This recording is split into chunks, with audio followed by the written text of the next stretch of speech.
Hola, ¿qué tal a todos los alumnos de primer grado de la secundaria foránea 30?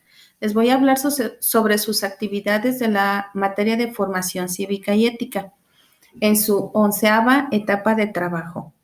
El aprendizaje esperado dice, reflexiona sobre los grupos de pertenencia de los adolescentes y su papel en la conformación de identidades juveniles, es decir, la influencia que tienen esos grupos de adolescentes o de jóvenes para la formación de nuestra identidad.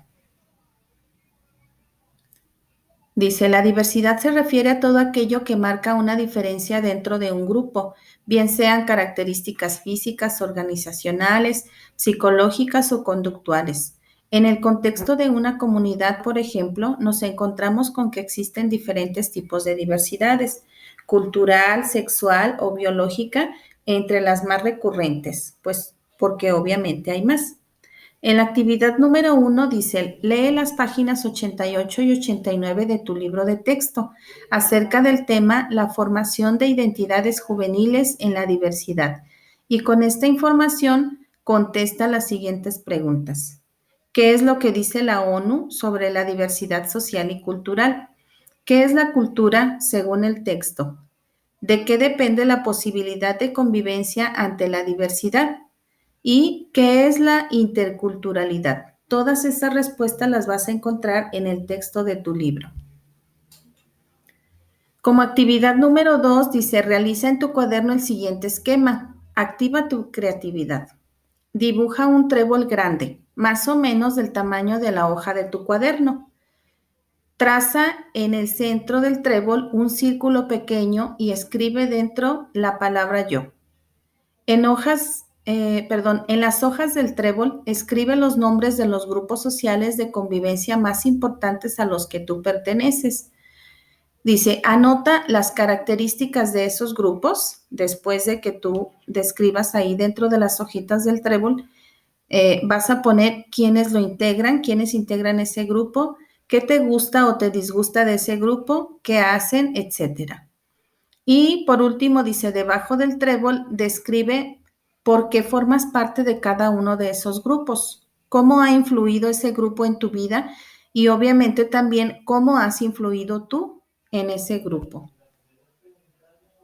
En otra hoja de tu cuaderno hablaremos del grupo más importante en tu vida, tu familia. Si tuvieras que explicar cuáles son las características de tu familia que te hacen sentir orgulloso u orgullosa de ella, ¿de qué hablarías? Elabora dibujos o símbolos que describen las características de tu familia y escríbeles un pequeño texto a cada uno explicándolos. Para esto, pues vas a dibujar pequeños símbolos o dibujitos que describan esas características de tu familia. Es decir, por ejemplo, en mi familia somos muy comunicativos, tenemos muy buena comunicación. Pues con un símbolo, ¿cómo podrías dibujar o cómo podrías simbolizar ese valor de la comunicación? ¿Sí? Y con un pequeño texto, pues hay que explicar ese símbolo. Y por último, para tu producto integrador, vamos a elaborar 2 casillas. Aquí dice primera casilla y segunda casilla, pero no porque sean la primera y la segunda de tu producto integrador, sino que son la primera y la segunda de la materia de Force.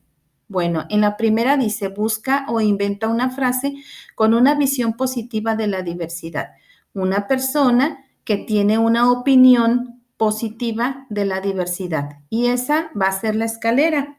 En la segunda casilla de Force vas a poner una frase con una visión negativa, es decir, una persona que piensa negativo sobre la diversidad. Y esa va a ser su serpiente. Esperamos tus trabajos. Ojalá que te queden muy padre. Gracias.